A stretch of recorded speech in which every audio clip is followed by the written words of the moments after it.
जय हिंद साथियों, welcome two plus ICS। मैं रॉकी स्वागत करता हूं एक बार फिर से द 20 मिनट सीरीज में। एक बार हम लोग फिर से एक बार नए चैप्टर को लेकर आए, इंडियन पॉलिटी का, भारतीय राज्य व्यवस्था का।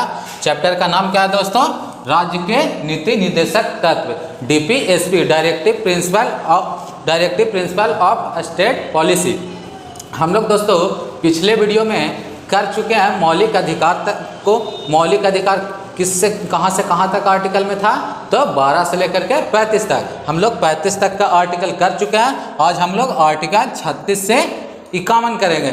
आइए हम लोग 36 से 51 तक करते हैं दोस्तों। आशा करते हैं वीडियो अच्छा लगेगा, वीडियो को अंत तक देखिएगा दोस्तों। चलिए आइए दोस्तों हम लोग समझते हैं आगे कि राज्य के नीति निर्देशक तत्व। राज्य के नीति निर्देशक तत्व को समझते हैं। राज्य के नीति निर्देशक तत्व में हम लोग समझते हैं आगे दोस्तों कि राज्य है क्या चीज़ दोस्तों, कि राज्य क्या। तो हम लोग पिछले ही वीडियो में अनुच्छेद जब आर्टिकल 12 पढ़ रहे थे दोस्तों, उस समय हम आर्टिकल 12 में राज्य का मतलब समझाए थे। राज्य कहने का अर्थ क्या था दोस्तों उसमें, कि ये जो 28 राज्य है वो नहीं, उसमें क्या था कि वैसी संस्था जो स्वतंत्र रूप से कानून बनाने के लिए स्वतंत्र हो, वैसी संस्था जो कानून बनाने के लिए स्वतंत्र हो, उससे ही स्टेट कहते हैं। जैसे में दोस्तों, जैसे UPSC हो गया दोस्तों, वो अपना कानून खुद बनाता है। जैसे रेलवे डिपार्टमेंट हो गया दोस्तों, वो अपना कानून खुद बनाता है। बिजली विभाग हो गया दोस्तों, वो भी अपना कानून खुद बनाता है दोस्तों। अगर कानून ना बनाए तो बताए थे कि आदमी जैसे तैसे उसका मतलब उसका जो सामान है, जो उसका काम है, उसका मिस यूज करेगा। एयरपोर्ट अथॉरिटी हो गया दोस्तों, एयरपोर्ट डिपार्टमेंट हो गया। ये सब क्या चीज़ है? जैसे में संघ सरकार में क्या चीज़? संसद क्या चीज़ है? एक तरह का स्टेट है। और राज्य सरकार में क्या चीज़? राज्य सरकार भी एक तरह से स्टेट है। राज्य सरकार में क्या चीज़? विधानमंडल भी क्या चीज़? एक तरह का से तो स्टेट है। एकदम याद रखिएगा दोस्तों, स्टेट मतलब वो राज्य नहीं दोस्तों, ये संघ सरकार, राज्य सरकार जिसके पास खुद कानून बनाने के लिए स्वतंत्र हो, और सरकारी संस्था होना चाहिए दोस्तों। ये प्राइवेट पर लागू नहीं होता है, सरकारी संस्था पर लागू होता है, याद रखिएगा दोस्तों।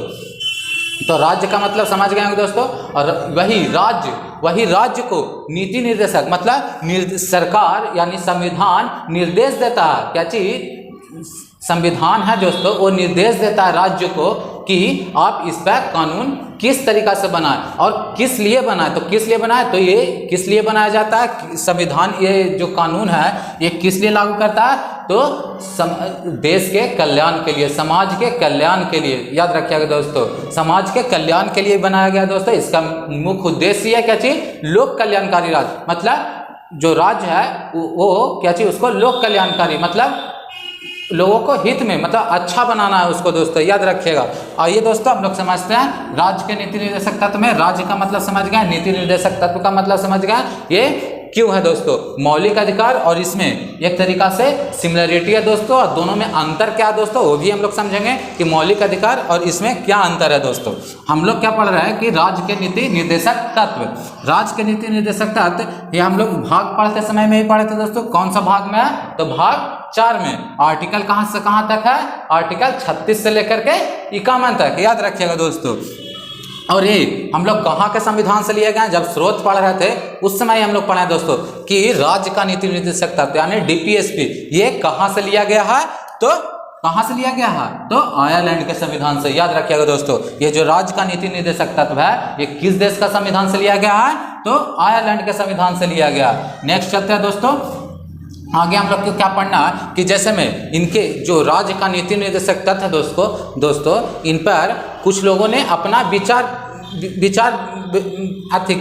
दिया। क्या चीज बोले जो कीर्ति शाह द्वारा क्या बोला गया कि राज्य का नीति निर्देशक सिद्धांत एक ऐसा चेक है। क्या चीज बोले हैं वो कि ये राज्य का नीति निर्देशक सिद्धांत एक ऐसा चेक है जिससे बैंक अपनी सुविधा के अनुसार सुविधा अनुसार अदा की जाएगी। इसका कहने का अर्थ क्या है दोस्तों कि जैसे में कि जो राज्य का नीति निर्देशक तत्व है ये न्यायालय में परिवर्तनीय नहीं है। ये हम लोग आगे पढ़ेंगे आर्टिकल में दोस्तों। तो इसी कथन पर ये बोले थे कि मतलब न्यायालय में परिवर्तनीय कहने का अर्थ क्या है दोस्तों कि न्यायालय में इसके खिलाफ हम लोग जा नहीं सकते हैं। कि अगर जो जैसे में मान लिया राज्य का नीति निर्देशक तत्व पढ़ रहे हैं दोस्तों, उसमें अगर कोई वैसा कानून है जैसे ग्राम पंचायत का गठन हो गया और भी समान सिविल संहिता हो गया, बहुत 36 से लेकर के 51 तक में, और जैसे लोक कल्याणकारी राज्य के बारे में हो गया।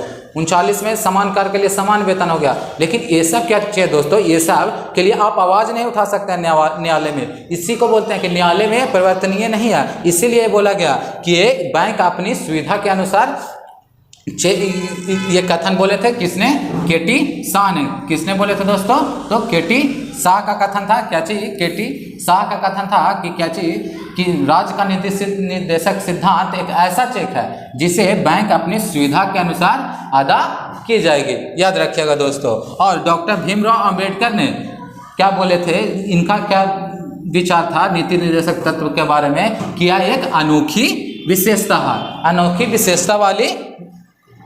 अनोखी विशेषता कहा है दोस्तों, क्या चीज, अनोखी विशेषता कहा किस चीज को, तो राज्य के नीति निर्देशक तत्व को। किसने कहा, तो भीमराव अंबेडकर ने। क्या बोला है राज्य के नीति निर्देशक तत्व को, तो अनोखी विशेषता। याद रखिएगा दोस्तों।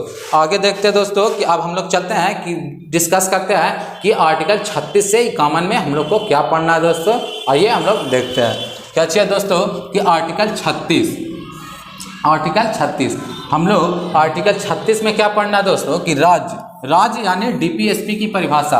राज्य का मतलब यही लिखा हुआ है 36 में दोस्तों, जो हम लोग आर्टिकल 12 में पढ़े हैं। आर्टिकल 12 में हम लोग क्या पढ़े हैं, कि वही राज्य क्या चीज, स्टेट वाला राज्य नहीं, हमेशा याद रखिएगा। इसमें राज्य कहने का अर्थ क्या है, वैसा संस्था जो कानून बनाने के लिए स्वतंत्र हो। याद रखिएगा दोस्तों। जैसे रेलवे डिपार्टमेंट हो गया, संघ सरकार हो गया, राज्य सरकार हो गया, उसके सिवाय रेलवे डिपार्टमेंट, चाहे बिजली बोर्ड हो गया तो बिजली विभाग वाले हो गए, और भी यूपीएससी हो गए, बहुत सारे संस्था दोस्तों। जैसे पंचायत, ग्राम पंचायत भी एक तरीका से क्या चाहिए, स्टेट है। याद रखिएगा दोस्तों, पंचायत भी क्या चाहिए, एक तरीका से स्टेट है। याद रखिएगा। तो वही उसी का परिभाषा के बारे में किसका, कौन सा आर्टिकल में विवरण मिलता है, तो आर्टिकल 36 में।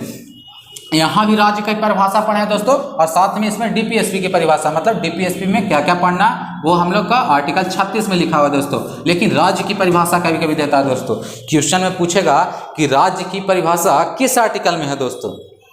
अगर पूछे कि राज्य की परिभाषा किस आर्टिकल में, तो आप अगर ऑप्शन में अगर 12 रहे, 36 रहे, और मान लीजिए और कोई 2 ऑप्शन रहे, तो अगर 12 और 36, हम लोग 12 में भी पढ़े हैं राज्य की परिभाषा, और 36 में भी राज्य की परिभाषा पढ़ रहे हैं। क्या चीज, राज्य की परिभाषा। लेकिन इसमें डीपीएसपी के अंदर में जो राज्य आता है उसके बारे में पढ़ना दोस्तों। इसमें मौलिक अधिकार के बारे में पढ़ना था। लेकिन राज्य कहने का हम समझाएं दोस्तों कि राज्य, जब भी राज्य पूछे तो राज्य का आंसर क्या मारिएगा, आर्टिकल 12। जब भी पूछे राज्य की परिभाषा किस आर्टिकल में है, तो किस आर्टिकल में, 12। लेकिन अगर आर्टिकल 12 न रहे, 36 रहे, तो 36 टिक कर सकते हैं दोस्तों। याद रखिएगा इस बात को।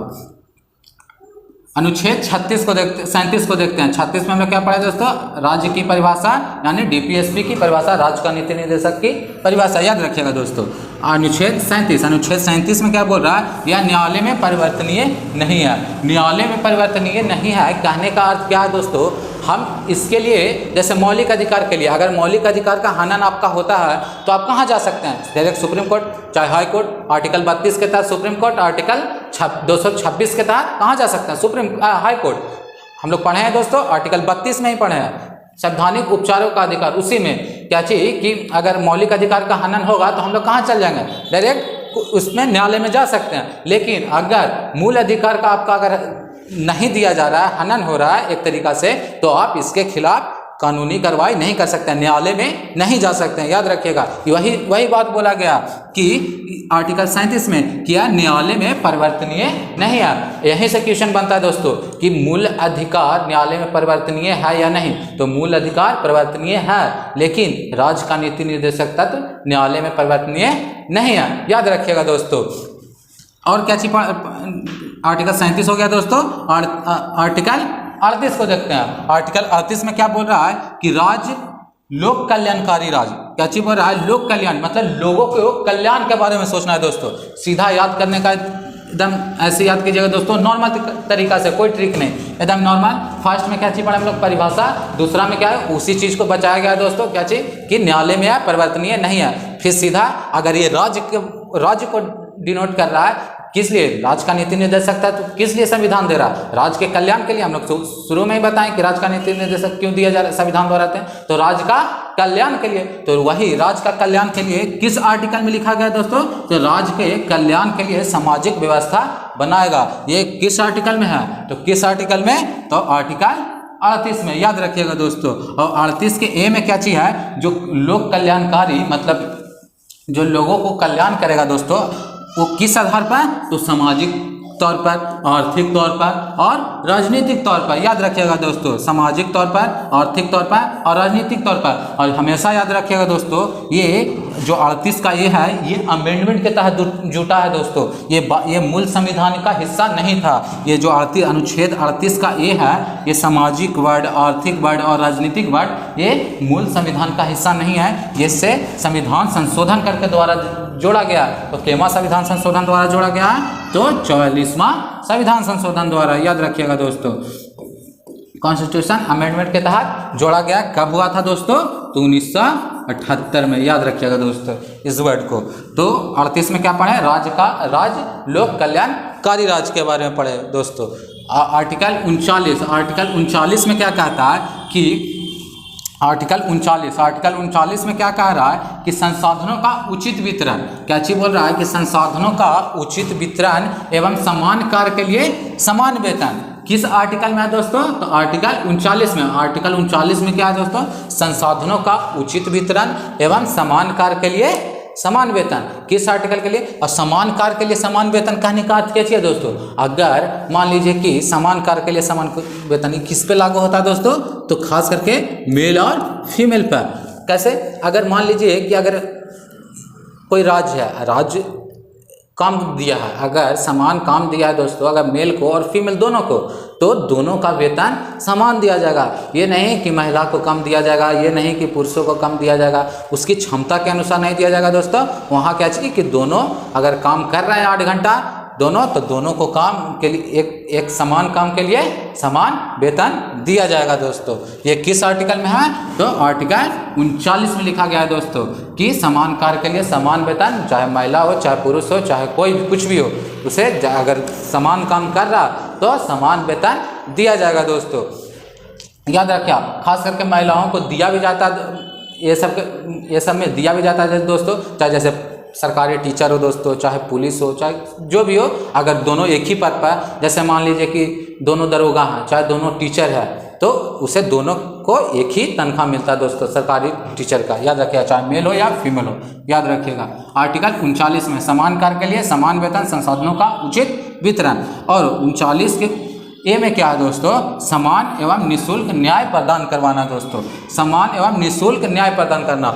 निःशुल्क न्याय प्रदान करवाने का अर्थ क्या है दोस्तों? जैसे में अगर मान लीजिए कि आप पे कोई केस हो गया दोस्तों, आप चाहे आपको कोई दिक्कत हो गया दोस्तों, अगर कोर्ट में जाना है तो सरकार उसके लिए क्या बोला है कि अगर वकील रखने के लिए आपके पास पैसा नहीं है दोस्तों, तो उसके लिए भी सरकार आपको लाभ दिया गया है। ये राज्य का नीति निर्देशक तत्व में क्या कहा गया कि आपको सरकार ये जो निःशुल्क वकील पेश करेगा दोस्तों। याद रखिएगा, जो आप जाइएगा न्यायालय में तो आपको वकील का पैसा नहीं लगेगा, ऐसा सरकार राज्य का नीति निर्देशक में कहा गया। लेकिन हमेशा याद रखिएगा दोस्तों, क्या चीज ये न्यायालय में परिवर्तनीय नहीं है, वो चाहेगा तभी। ये नहीं कि आप अगर वो नहीं दिया तो आप उसके खिलाफ कंप्लेन कर सकते हैं दोस्तों। याद रखिएगा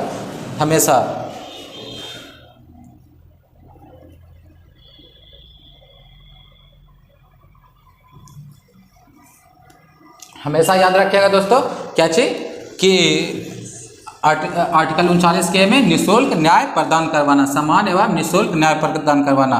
और अनुच्छेद 40 को देखते हैं दोस्तों। अनुच्छेद 40 में क्या है दोस्तों? ग्राम पंचायत का गठन। ग्राम पंचायत का गठन कहने का अर्थ क्या है दोस्तों? ग्राम पंचायत का गठन कहने का अर्थ क्या है? पहले हम लोग अनुसूची में भी पढ़े हैं दोस्तों कि 73वां संविधान संशोधन द्वारा इसे अनिवार्य कर दिया गया। लेकिन इसका एक कहानी समझिएगा दोस्तों, जो है ये गांधीवादी योजना से संबंधित है दोस्तों। गांधीवादी कहने का अर्थ दोस्तों, गांधीवादी कहने का अर्थ क्या है? कि मतलब ये गांधी जी का विचार था दोस्तों कि हर गांव में क्या चाहिए, एक पंचायत की व्यवस्था होनी चाहिए। लेकिन इस पर कुछ लोगों का विचार था कि ये सही नहीं है, लेकिन इसे बाद में क्या चीज का रख दिया गया दोस्तों। लेकिन गांधी जी का बात टाला नहीं गया उस समय, तो उसे क्या कर दिया, मौलिक अधिकार के रूप में ना शामिल करके इसे क्या चीज में शामिल कर दिया गया, तो राज्य का नीति निर्देशक तत्व में शामिल कर दिया गया दोस्तों। कि क्या चीज को, ग्राम पंचायत को। और अभी हम लोग आर्टिकल जब अनुसूची पढ़ रहे थे दोस्तों, अनुसूची 11 में हम लोग क्या पढ़े कि 73वां संविधान संशोधन दोस्तों, क्या चीज 73वां कॉन्स्टिट्यूशन अमेंडमेंट कब हुआ था, 1993 में हम लोग पढ़े क्या चीज कि अनुच्छेद 40 यानी ग्राम पंचायत को अनिवार्य कर दिया गया। ग्राम पंचायत का गठन किया गया दोस्तों किस संविधान संशोधन द्वारा, 73वां संविधान संशोधन 1993 ईस्वी में। और ये अनुच्छेद मतलब राज्य का नीति निर्देशक में किस आर्टिकल में है, तो किस आर्टिकल में है, तो आर्टिकल 40 में। लेकिन अगर पूछे जो 73वां संविधान संशोधन 1973 में लागू हुआ, ये किस आर्टिकल के तहत जोड़ करके अर्थी हुआ दोस्तों, तो आर्टिकल 243 में 43 के का से लेके आड़ा तक करके, इसको हम लोग स्पेशल एक वीडियो में पढ़ेंगे दोस्तों, का से आड़ा तक के ग्राम पंचायत के स्पेशल वीडियो में। तो इसे 73वां संविधान संशोधन 1993 में जोड़ा गया दोस्तों। क्या चीज़ को, ग्राम पंचायत को। याद रखिएगा दोस्तों कि ग्राम पंचायत को कब जोड़ा गया, 73वां संविधान संशोधन। और सबसे पहला कौन सा राज्य लागू किया था दोस्तों ग्राम पंचायत का, तो राजस्थान। कौन, राजस्थान। याद रखिएगा दोस्तों, सबसे पहला राज्य कौन था ग्राम पंचायत का गठन करने वाला, तो राजस्थान। राजस्थान का कौन सा जिला, तो नागौर। याद रखिएगा कौन सा जिला, तो नागौर। राजस्थान का नागौर जिला कब दोस्तों, तो 1959 में। याद रखिएगा दोस्तों, कब, 1959 में किया गया था। आर्टिकल 40 में क्या है दोस्तों, तो ग्राम पंचायत का गठन। ये क्वेश्चन बहुत पूछा जाता है दोस्तों, इसीलिए इतना याद रखिएगा, इससे क्वेश्चन कुछ भी घुमा सकता है। याद रखिएगा। और क्वेश्चन कभी ये भी पूछता है कौन सा आर्टिकल गांधीवादी योजना से संबंधित है, तो आर्टिकल 40 गांधीवादी योजना से संबंधित है। याद रखिएगा दोस्तों, ये क्वेश्चन इस तरीका से भी पूछता है, ये इंपॉर्टेंट है दोस्तों, याद रखिएगा। नेक्स्ट चलते हैं दोस्तों। नेक्स्ट क्या है कि अनुच्छेद 41। अनुच्छेद 41 को समझते हैं। अनुच्छेद 41 में क्या बोल रहा है दोस्तों कि कुछ विशेष दशाओं में काम पाने का अधिकार। कुछ विशेष दशाओं में काम पाने का अधिकार। कुछ विशेष दशाओं में काम पाने का अधिकार कहने का अर्थ क्या है दोस्तों, जैसे में कि विधवाओं को पेंशन मिलता है दोस्तों, चाहे जो दिव्यांग लोग हैं उन लोग को भी पेंशन मिलता है। दिव्यांग के लिए विधवा लोग को विधवा पेंशन मिलता है दोस्तों, और वृद्ध लोग को वृद्धा पेंशन मिलता है दोस्तों। तो उसी में बोल रहा है दोस्तों कि कुछ विशेष दशाओं में काम पाने का अधिकार, जैसे नरेगा द्वारा ये सब काम दिया जाता है दोस्तों, कुछ विशेष दशा में।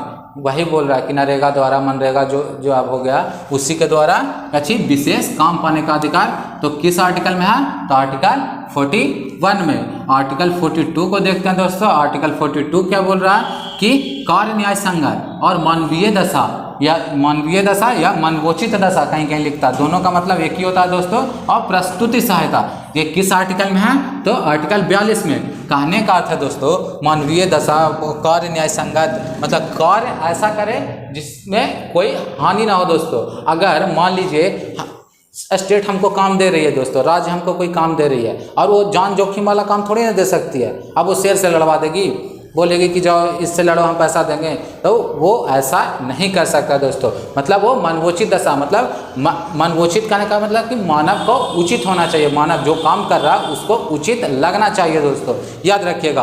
और प्रस्तुति सहायता कहने का अर्थ है दोस्तों क्या चीज कि जैसे में प्रस्तुति का मतलब ये होता है दोस्तों, जैसे में जो गर्भवती महिला होती है दोस्तों, उन लोग को प्रस्तुति सहायता दिया जाता है। जैसे में मान लीजिए कि अगर नौकरी में ही है दोस्तों, तो उन लोग को मान लीजिए कि अगर 9 महीना अगर कोई महिला गर्भवती है तो उसे 9 महीना की छुट्टी नहीं दिया जाता है, लेकिन अंत का 3 महीना छुट्टी दे दिया जाता है दोस्तों। लेकिन छुट्टी में भी उनका पेंशन नहीं काटता है दोस्तों। तो ये उन लोग के लिए प्रस्तुति सहायता। और आंगनबाड़ी में देखते होंगे दोस्तों कि जो गर्भवती महिलाओं को जो स्पेशल डाइट के रूप में भी मिलता है, देखे होंगे अपने गाँव में कि जैसे में सूजी ये सब मिलता है, शायद बेसन ये सब मिलता है, प्रसूति सहायता मिलता है सरकारी हॉस्पिटलों में। इनका इलाज कम पैसों में हो जाता है दोस्तों, मतलब ना मात्र पैसों में।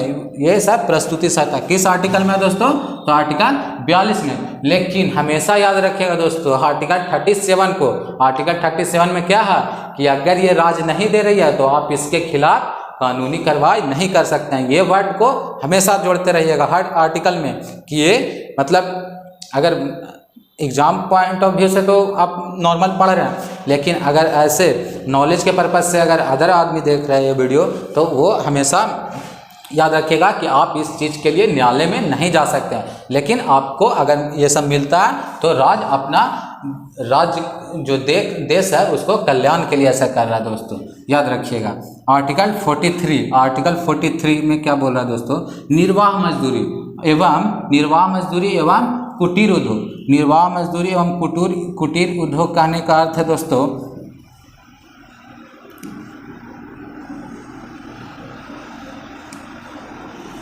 निर्वाह मजदूरी एवं कुटीर उद्योग। निर्वाह मजदूरी कहने का अर्थ है दोस्तों कि अगर आपको सरकार काम दिया है तो तो क्या मतलब वो कम पैसा नहीं घटा ले, मतलब ऐसा सरकार को, चाहे सरकार काम दे, कोई भी स्टेट अगर आपको काम दे रही है दोस्तों तो उसको वैसा वेतन देना चाहिए, वेतन देने का अधिकार है राज्य का नीति निर्देशक तत्व में, जिससे मानव को उचित हो, मतलब निर्वाह हो, मतलब अच्छा से रहन सहन हो सकता हो। अब ये नहीं कि खटा रहे हैं दिन भर और उसको खाने के लिए भी दिन भर का पैसा नहीं जुट रहा, उसका अपना फैमिली चलाने के लिए पैसा नहीं जुट रहा, तो ऐसा नहीं करना चाहिए दोस्तों। ये निर्वाह मजदूरी का मतलब यही होता है। निर्वाह मजदूरी में कहा गया दोस्तों आर्टिकल 43 में कि निर्वाह मजदूरी और कुटीर उद्योग भी गांधीवादी योजना से संबंधित है दोस्तों। क्या चीज़? गांधीवादी योजना से। इसमें क्या है दोस्तों, कुटीर उद्योग में क्या चीज़ कहा गया है? जैसे छोटे छोटे उद्योग, कुटीर मतलब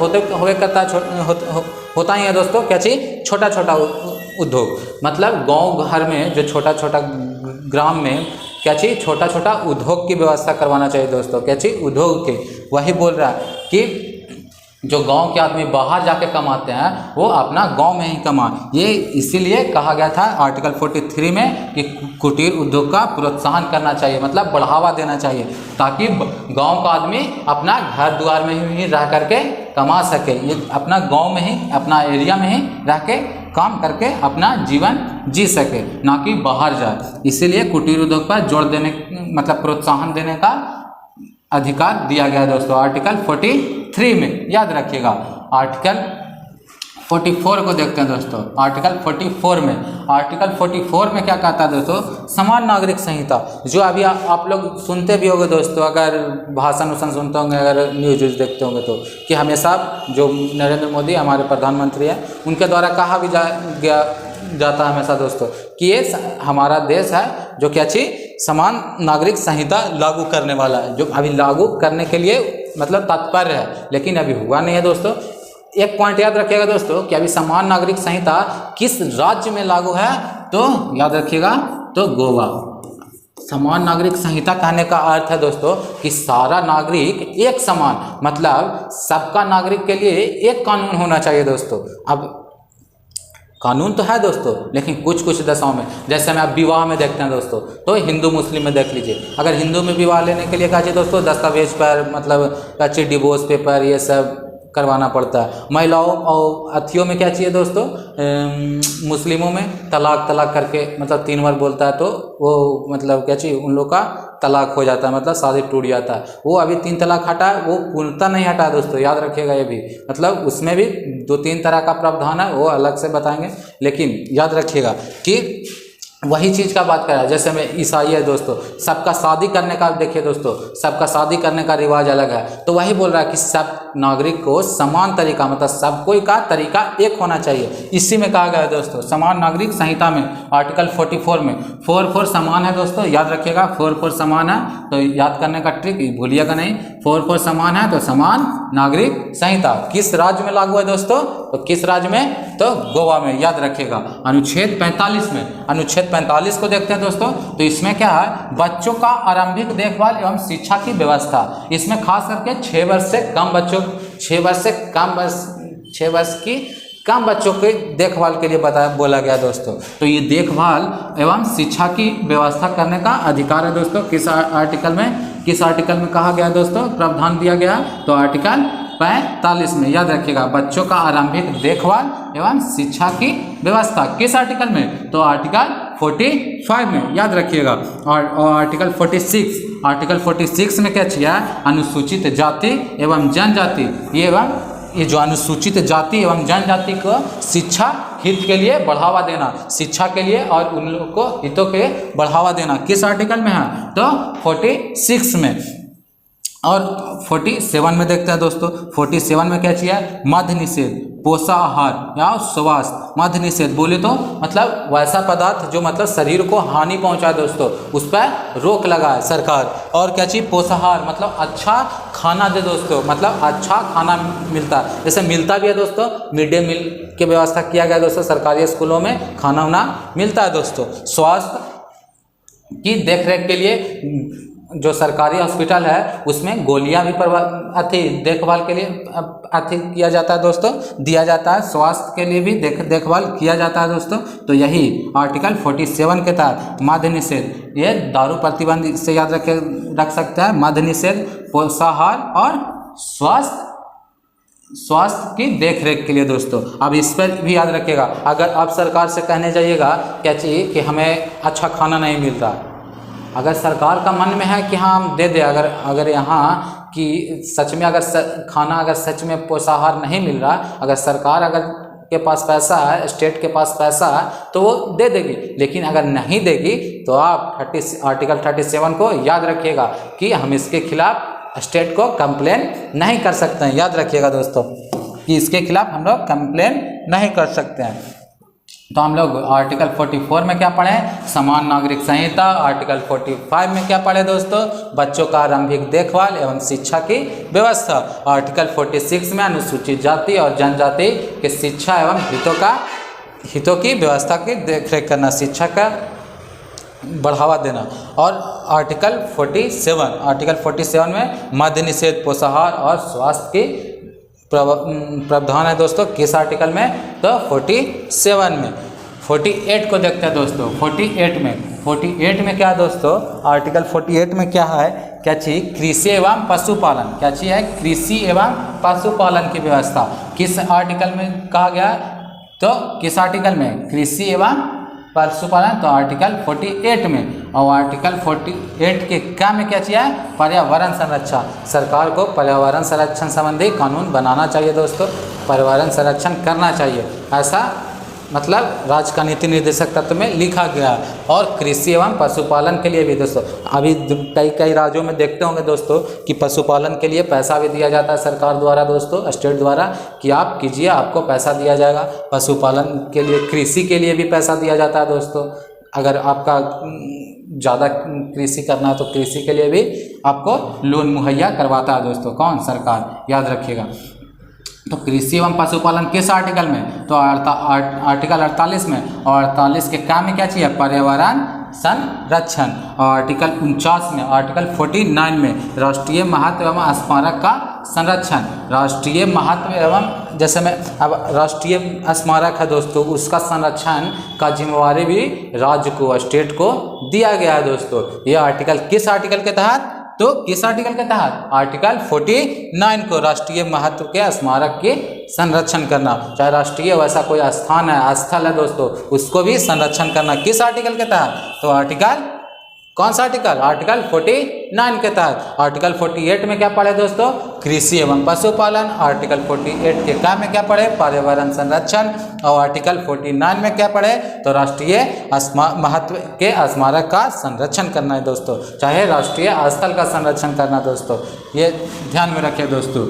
आर्टिकल 50 को कैसे याद रखिएगा दोस्तों? 50 यानी कार्यपालिका और न्यायपालिका का पृथक्करण, मतलब बंटवारा। तो वही 50 बांट दिया गया दोस्तों, कार्यपालिका और न्यायपालिका को। याद रखिए दोस्तों, अब खुद जानिएगा दोस्तों, अगर कार्यपालिका और न्यायपालिका अगर एक हो जाए तो फिर बात तो बनेगी नहीं दोस्तों। अगर मान लीजिए कि जनता अगर मान लीजिए कि अपराधी के दोस्त ही निकल जाए जज, तो ये दिक्कत की बात है दोस्तों, अगर वो अपराध करते जाए उसका दोस्त माफ करते जाए, इसीलिए कार्यपालिका और न्यायपालिका का पृथककरण कर दिया गया दोस्तों, याद रखिएगा। किस आर्टिकल के तहत? तो आर्टिकल 50 के तहत, याद रखिएगा। पृथककरण मतलब बंटवारा, तो कैसे बांटा गया? तो 50-50, याद रखिएगा दोस्तों। 50-50 करने का मतलब आर्टिकल अनुच्छेद 50 में, याद रखिएगा। याद करने का एक तरीका हो गया दोस्तों, ऐसे इसी तरीका से आप याद कीजिए। अनुच्छेद 51 में क्या चाहिए दोस्तों? अंतर्राष्ट्रीय शांति एवं सुरक्षा की अभिव्यक्ति। अंतर्राष्ट्रीय शांति के बारे में अब पूरा राज्य क्या हो गया दोस्तों, जनता के लिए सब चीज़ करवा दिया, तो अब अंतर्राष्ट्रीय सुरक्षा की जिम्मेवारी भी दिया गया है दोस्तों। शांति एवं सुरक्षा की जिम्मेवारी भी स्टेट को दिया गया है दोस्तों। हम लोग आर्टिकल 36 से लेके 51 तक के डिस्कस कर लिए दोस्तों। अब इसके साथ साथ जैसे में हम लोग जो MCQ को करते हैं वो करेंगे। आइए MCQ को करते हैं दोस्तों। क्या चीज बोल रहा है फर्स्ट क्वेश्चन दोस्तों, कि राज्य के नीति निर्देशक तत्व से संबंधित महत्वपूर्ण प्रश्नोत्तरी उसी के संबंध में है दोस्तों। तो कौन क्वेश्चन पढ़ते हैं? क्वेश्चन फर्स्ट में क्या बोल रहा है? क्या चीज? भारतीय संविधान के कौन सा अनुच्छेद समान नागरिक संहिता। अगर आपको जस्ट पढ़े दोस्तों तो आप बहाना बना सकते हैं कि अभी तो जस्ट पढ़े, कैसे याद हुआ, लेकिन इसको हम याद करवाएं दोस्तों। क्या चीज़? समान नागरिक संहिता। समान बोले तो 44 किस आर्टिकल के तहत? तो किस आर्टिकल के तहत? तो आर्टिकल 44 के तहत। क्या चीज़? समान नागरिक संहिता। आर्टिकल 45 के तहत हम लोग क्या पढ़े दोस्तों? आर्टिकल 46 के तहत हम लोग क्या पढ़े? और आर्टिकल 43 के तहत। तो आर्टिकल 45 के तहत क्या पढ़े दोस्तों? अभी हम लोग जस्ट ही पढ़े कि जो 0 से 6 वर्ष की शिक्षा यानी बालावस्था जो होता है दोस्तों, बालकों का शिक्षा की व्यवस्था किया गया दोस्तों, और उसकी देखभाल की रक्षा के लिए किया गया। और SC ST जो इसमें है दोस्तों, SC ST के शिक्षा एवं हित के बारे में बताया गया। और इसमें कुटीर उद्योग की क्या चीज? कुटीर उद्योग या निर्वाह मजदूरी। क्या चीज दोस्तों? निर्वाह मजदूरी और कुटीर उद्योग किस आर्टिकल में? 43 में। अभी हम लोग ही पढ़े दोस्तों। नेक्स्ट चलते हैं। नेक्स्ट में क्या बोल रहा है? ये बहुत बार पूछा गया। भारतीय संविधान में सम्मिलित नीति निर्देशक तत्वों को किस देश के संविधान से ग्रहण किया गया? हम लोग भारतीय संविधान के स्रोत भी उस समय अगर पढ़े हैं वीडियो में, उस समय भी हम बताएं क्या चाहिए कि जो राज्य का नीति निर्देशक तत्व है, जो DPSP है, ये किस आर्टिकल में है? किस देश के संविधान से लिया गया? किस देश के संविधान से लिया गया? तो आयरलैंड के संविधान से। आयरलैंड को ही पहले क्या चाहिए? आयरिश बोलते थे दोस्तों। कभी कभी आयरलैंड ना देख करके आयरिश दे देता है दोस्तों। बहुत बार पूछा गया दोस्तों, याद रखिएगा। भारतीय संविधान का कौन सा अनुच्छेद विदेश नीति से संबंधित है? विदेश, अंतर्राष्ट्रीय। विदेश मतलब अंतर्राष्ट्रीय। तो किस? अभी हम लास्ट में पढ़े दोस्तों, विदेश वाला किस में? तो 51 में, याद रखिएगा। कौन सा आर्टिकल? तो 51 में। इसमें क्या पढ़े दोस्तों? तो समान नागरिक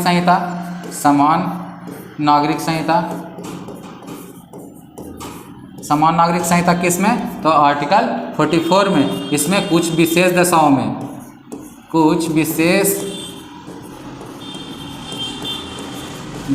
में काम पाने का अधिकार, कुछ विशेष दिशाओं में काम पाने का अधिकार। और इसमें लोक कल्याणकारी राज्य का बारे में बोला गया दोस्तों। लोक कल्याणकारी किस आधार पर? तो सामाजिक, आर्थिक और राजनीतिक के आधार पर, याद रखिएगा। समान कार्य के लिए समान वेतन भारतीय संविधान को किस अनुच्छेद से प्रेरित है दोस्तों? समान कार्य के लिए समान वेतन, तो किस अनुच्छेद से? तो अनुच्छेद 39 से, याद रखिएगा दोस्तों। अभी हम लोग ही पढ़े। इनमें से कौन सा राज्य का नीति निर्देशक सिद्धांत में शामिल नहीं है? अभी हम लोग राज्य का नीति निर्देशक सिद्धांत पढ़े दोस्तों। आर्टिकल कितना से कितना तक? तो 36 से 51 तक। आर्टिकल 36 से 51 तक। तो 36 से 51 तक में इनमें से 4 ऑप्शनों में से कौन नहीं पढ़ा? याद रखिएगा। तो मध्य निषेध हम लोग पढ़े दोस्तों कितना में? आर्टिकल 47 में। आर्टिकल 47 में ही पढ़े हैं दोस्तों। और काम करने का अधिकार कितना में पढ़े? कुछ दशाओं में काम करने का अधिकार, तो 41 में हम लोग पढ़े। और क्या चीज? समान कार्य हेतु समान वेतन, तो किस आर्टिकल में पढ़े? तो 39 में। और ये सूचना का अधिकार हम लोग नहीं पढ़े हैं दोस्तों। राज्य का नीति निर्देशक तत्व में ये कब? सूचना का अधिकार जो RTI लागू होता है दोस्तों, उसी का ये कब लागू हुआ था? तो 2005 में से, याद रखिएगा दोस्तों। अभी ये बाहर हो गया, अति विषय से बाहर हो रहा है दोस्तों। लेकिन इसका आंसर क्या हो जाएगा दोस्तों? तो सूचना का अधिकार ये सबका चाहिए राज्य का नीति निर्देशक तत्व में है दोस्तों, ये सूचना का अधिकार नहीं है, याद रखिएगा। नेक्स्ट चलते हैं दोस्तों, भारतीय संविधान के किस अनुच्छेद में राज्य का नीति निर्देशक तत्व का वर्णन है? तो राज्य का नीति निर्देशक तत्व कहाँ से कितना तक अनुच्छेद है? तो आर्टिकल 36 से 51, आर्टिकल 36 से 51, आर्टिकल 36 से 51। आंसर क्या हो जाएगा? तो 3 वाला हो जाएगा दोस्तों। नेक्स्ट चलते हैं, नेक्स्ट क्या बोल रहा है कि भारत के संविधान के निम्नलिखित में से किस भाग में एक समान सिविल संहिता का उपबंध मौजूद है दोस्तों? एक समान सिविल संहिता, तो एक समान सिविल संहिता किस क्या चीज में है दोस्तों? मूल अधिकार में हम लोग पढ़े हैं, मूल अधिकार पढ़े हैं, मूल अधिकार में नहीं है, मूल कर्तव्य में भी नहीं है दोस्तों, ये भी नहीं हो जाएगा, ये भी नहीं हो जाएगा, नागरिकता में भी नहीं पढ़े हैं। क्या चीज में पढ़े? तो राज्य का नीति निर्देशक तत्व में पढ़े। किस आर्टिकल में दोस्तों? तो आर्टिकल 44 में पढ़े समान सिविल संहिता। तो और किस राज्य में दोस्तों? तो गोवा में, याद रखिएगा। किस राज्य में लागू है? तो गोवा में, याद रखिएगा। भारतीय संविधान का कौन सा अनुच्छेद सभी नागरिकों के लिए समान न्याय और मुक्त कानूनी सहायता को प्रोत्साहित करता है दोस्तों? तो निःशुल्क बोल रहा है दोस्तों, क्या चीज? निःशुल्क कानूनी व्यवस्था, कानूनी सहायता। तो निःशुल्क कानूनी सहायता किस आर्टिकल में पढ़ें? तो 39 के ए में, याद रखिएगा। नेक्स्ट चलते हैं,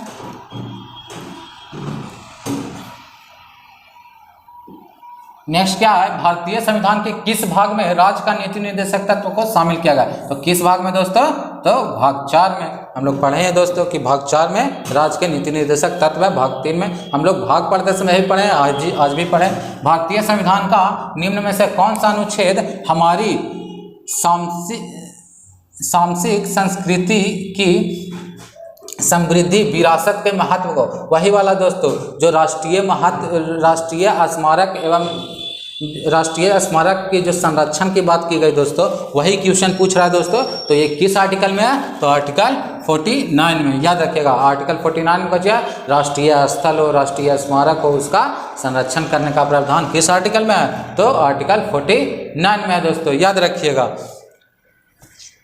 आज का वीडियो यहीं समाप्त होता है दोस्तों। इसका PDF चाहते हैं तो इस टेलीग्राम ग्रुप से जुड़कर इसका PDF प्राप्त कर सकते हैं दोस्तों। मिलते हैं नेक्स्ट वीडियो में। हम लोग क्या ला रहे हैं दोस्तों? क्या चीज कि जितना हम लोग भाग 1 से लेकर के 4 तक पढ़े हैं, ये चारों का रिवीजन करवाएंगे दोस्तों, चारों को एक वीडियो में। और वो MCQ के द्वारा होगा दोस्तों। कम से कम लाएंगे, ऐसा MCQ लाएंगे, इतना MCQ कि सारा रिवीजन हो जाए एक वीडियो में, याद रखिएगा दोस्तों। इसलिए नेक्स्ट वीडियो का इंतजार कीजिए, जल्दी आएगा। नेक्स्ट वीडियो में मिलते हैं दोस्तों। जय हिंद।